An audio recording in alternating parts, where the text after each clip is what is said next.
कर्पूरगौरं करुणावतारं संसारसारं भुजगेन्द्रहारं सदा वसन्तं हृदयारविन्दे भवन् भवानी सहितं नमामि।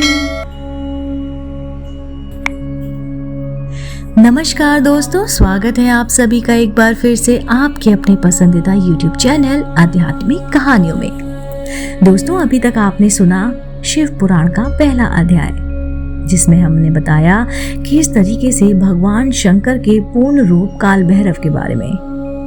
आज हम शिव पुराण का दूसरा अध्याय शुरू करने वाले हैं, जिसका शीर्षक है शिव और सती का विवाह। दोस्तों, अगर आप भी शिव भक्त हैं तो मेरे साथ एक बार कहिए ओम नमः शिवाय। चलिए कहानी शुरू करते हैं। दक्ष प्रजापति की कई पुत्रियां थी। सभी पुत्रियां गुणवंती थी, फिर भी दक्ष के मन में संतोष नहीं था। वे चाहते थे उनके घर में एक ऐसी पुत्री का जन्म हो जो स्वर शक्ति संपन्न हो और सर्व विजयनी हो, जिसके कारण दक्ष एक ऐसी ही पुत्री के लिए तप करने लगे। तप करते करते अधिक दिन बीत गए तो भगवती आधा ने प्रकट होकर कहा, मैं तुम्हारे तप से प्रसन्न हूँ। तुम किस कारण वंश तप कर रहे हो? दक्ष ने तप करने का कारण बताया तो माँ बोली, मैं स्वयं पुत्री रूप में तुम्हारे यहाँ पर जन्म धारण करूंगी। मेरा नाम सती होगा।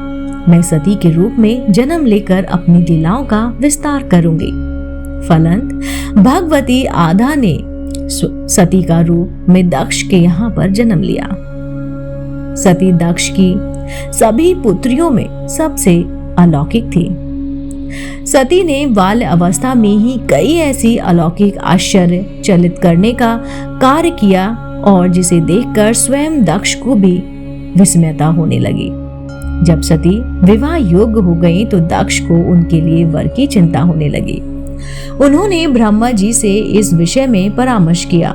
ब्रह्मा जी ने कहा, सती आधा का अवतार है, आधा आदि शक्ति और शिव आदि पुरुष है। अतः सती के लिए विवाह के लिए शिव ही योग्य और उचित वर है।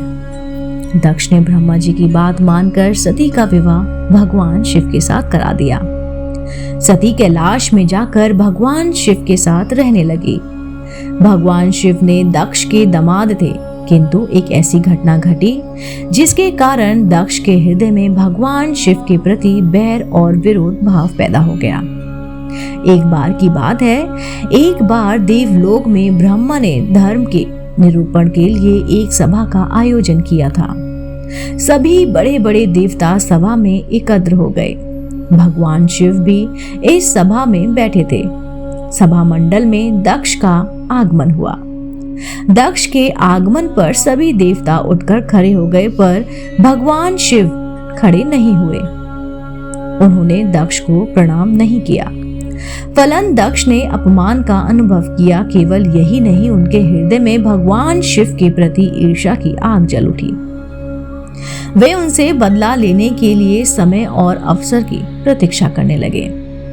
एक बार सती और शिव कैलाश पर्वत पर बैठे हुए परस्पर वार्तालाप कर रहे थे। उसी समय आकाश मार्ग से कई विमान कनखल की ओर जाते हुए दिखाई पड़े। सती ने उन विमानों को दिखाकर शिव जी से पूछा, प्रभु ये सभी विमान किसके हैं और ये कहाँ जा रहे हैं? भगवान शंकर ने उत्तर दिया, आपके पिता ने बहुत बड़े यज्ञ का आयोजन किया है। समस्त देवता और देवनायक इस विमानों में बैठकर उसी यज्ञ में सम्मिलित होने के लिए जा रहे हैं। इस पर सती ने दूसरा प्रश्न किया, क्या मेरे पिता ने आपको यज्ञ में सम्मिलित होने के लिए नहीं बुलाया? भगवान शंकर ने उत्तर दिया, आपके पिता ने मुझसे बैर रखते हैं, फिर वे मुझे क्यों बुलाने लगे? सती मन ही मन सोचने लगी, फिर बोली, यज्ञ के इस अवसर पर अवश्य मेरी सभी बहनें आएंगी। उनसे मिलते हुए मुझे बहुत दिन हो गए हैं। यदि आपकी अनुमति हो तो मैं भी अपने पिता के घर जाना चाहती हूँ। यज्ञ में सम्मिलित हो लूंगी और बहनों से भी मिलकर और शुभ अवसर पे उनका हालचाल भी पूछ लूंगी। भगवान शिव ने उत्तर दिया, इस समय वहां जाना उचित नहीं होगा। आपके पिता ने मुझसे बहुत जलते हैं और हो सकता है वे आपका भी अपमान करें। बिना बुलाए किसी के घर नहीं जाना चाहिए। इस पर सती ने प्रश्न किया, ऐसा क्यों? भगवान शिव ने उत्तर दिया, विवाहित लड़की को बिना बुलाए पिता के घर नहीं जाना चाहिए, क्योंकि विवाह हो जाने पर लड़की अपने पति को ही सब कुछ मानती है और उसी की हो जाती है। पिता के घर से उसका संबंध टूट जाता है। लेकिन सती पीहर जाने के लिए हट करती रही, अपनी बात बारंबार दोहराती रही। उनकी इच्छा देखकर भगवान शिव ने पीहर जाने की अनुमति दे दी। उनके साथ अपना एक गण भी साथ में भेज दिया। उस गण का नाम था वीरभद्र। सती वीरभद्र के साथ अपने पिता के घर गई। घर में सती से किसी ने भी प्रेम पूर्वक वार्तालाप नहीं किया। दक्ष ने उन्हें देखकर कहा, तुम क्या मेरा अपमान करने आई हो? अपनी बहनों को तो देखो, वे किस प्रकार भांति भांति के अलंकारों और सुंदर वस्त्रों से सुसज्जित हैं। तुम्हारे शरीर पर मात बागंबर है। तुम्हारा पति शमशानवासी और भूतों का नायक है। वह तुम्हें बागंबर छोड़कर और पहना ही क्या सकता है? दक्ष के कथन से सती के हृदय में पश्चाताप का सागर उमड़ पड़ा। वे सोचने लगी, उन्होंने यहाँ आकर अच्छा नहीं किया। भगवान शिव ठीक कह रहे थे, बिना बुलाए पिता के घर नहीं जाना चाहिए। पर अब क्या हो सकता है? अब तो मैं आ गई हूँ। पिता के कटु और अपमानजनक शब्द सुनकर भी सती मौन रही। वह उस यज्ञ मंडल में गई जहां पर सभी देवता और ऋषि मुनि बैठे थे तथा यज्ञ कुंड में ढूंढू करती जलती हुई अग्नि में आहुतियां डाल रहे थे। सती ने यज्ञ मंडप में सभी देवताओं के तो भागे देखे, किंतु भगवान शिव का भाग नहीं देखा। वे भगवान शिव का भाग ना देखकर अपने पिता से बोली, पितृश्रेष्ठ, यज्ञ में सबके भाग दिखाई दे रहे हैं, किंतु कैलाशपति का भाग नहीं दिखाई दे रहा है। आपने उनका भाग क्यों नहीं रखा? दक्ष ने गर्व से उत्तर दिया, मैं तुम्हारे पति शिव को देवता नहीं समझता। वह तो भूतों का स्वामी, नग्न रहने वाला और हड्डियों की माला धारण करने वाला है। वह देवताओं की पंक्ति में बैठने योग्य नहीं है। उसे कौन भाग देगा? सती के नेत्र लाल हो उठे, उनकी भौहें कुटिल हो गईं, उनका मुखमंडल प्रलय से और सूर्य के भांति तेजों से उठ गया। उन्होंने पीड़ा से तिलमिलाते हुए कहा, ओह, मैं इन शब्दों को कैसे सुन रही हूँ? मुझे धिक्कार है। देवताओं, तुम्हें भी धिक्कार है। तुम भी उस कैलाशपति के लिए इन शब्दों को कैसे सुन रहे हो, जो मंगल के प्रतीक हैं और जो क्षण मात्र में संपूर्ण सृष्टि को नष्ट करने की शक्ति रखते हैं। वे मेरे स्वामी हैं। नारी के लिए उसका पति ही स्वर्ग होता है। जो नारी अपने पति के अपमानजनक शब्दों को सुनती है, उसे नर्क में जाना पड़ता है। पृथ्वी सुनो, आकाश सुनो और देवताओं तुम भी सुनो। मेरे पिता ने मेरे स्वामी का अपमान किया है। मैं अब एक क्षण भी जीवित नहीं रहना चाहती। सती अपने कदन को समाप्त करती हुई यज्ञ कुंड में कूद पड़ी। जलती हुई आहुतियों के साथ उनका शरीर भी जलने लगा। यज्ञ मंडप में खलबली पैदा हो गई, हाहाकार मच गया। देवता उठकर खड़े हो गए। वीरभद्र क्रोध से कांप उठे। वह उछल उछल कर यज्ञ की विध्वंस करने लगे। यज्ञ मंडप में भगदड़ मच गई। देवता और ऋषि मुनि भाग खड़े हुए। वीरभद्र ने देखते ही देखते दक्ष का मस्तक काट कर फेंक दिया।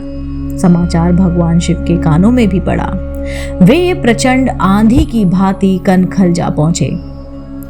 सती के जले हुए शरीर को देखकर भगवान शंकर ने अपने आप को वे भूल गए। सती के प्रेम और उनकी भक्ति ने शंकर के मन को व्याकुल कर दिया।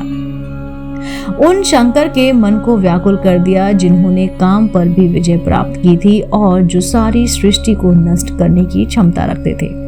वे सती के प्रेम में खो गए, बेसुध हो गए।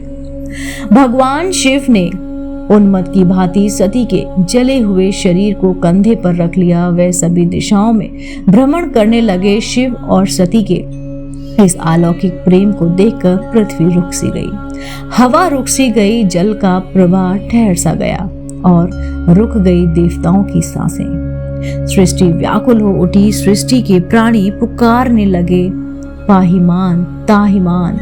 भयानक संकट उपस्थित देखकर सृष्टि के पालक भगवान विष्णु आगे बढ़े। वे भगवान शिव की बेसुधी में अपने चक्र से सती के एक एक अंग को काटकर गिराने लगे। धरती पर एक वाक्य स्थान में सती के अंग कट कट कर गिरे।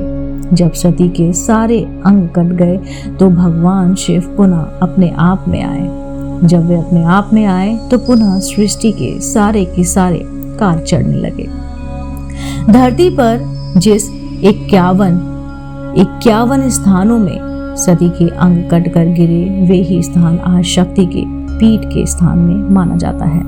आज भी उन स्थानों में सती का पूजन होता है, उपासना होती है। जय शिव ओमकारा। दोस्तों, अगर आपको मेरे द्वारा सुनाई गई कहानी शिव और सती का विवाह पसंद आई होगी तो आप मेरे चैनल आध्यात्मिक कहानियों को तुरंत से सब्सक्राइब कर लीजिए, क्योंकि ऐसे ही धार्मिक पौराणिक कहानी कथाएं हम अपने चैनल द्वारा आप तक साझा करते हैं। आप देख रहे थे अभी तक आपका अपना पसंदीदा YouTube चैनल आध्यात्मिक कहानियां।